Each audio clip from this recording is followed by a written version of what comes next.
President China, di ba sabi ko sa'yo, itigil mo yan pagpapalabas ng mga iPhone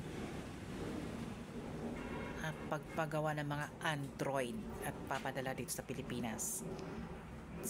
You know what? For dito sa iOS, for the US, nasa stage tayo ng World War III in the Philippines, in America. Hindi pa kayo na aasiwa sa mga fakes at mga business kayo, salot at liar na packing the world over there. Tigil niya magpapalabas ng mga mobile na yan over this market. Hindi naman ako gumagamit yan at bumibili pala pa. Tigilan niyo ako dahil papakain ko sa inyo yan, President. People, military, lahat ng mga material kakainin nyo ng buo hanggat mamatay kayo, Mrs. Uber. Anong gagawin ko dyan? Sa individual? Ang individual ay pupunta na sa impyerno dahil sa pride na yan, sa mga pera at material na yan. All busy, pero wala na silang time.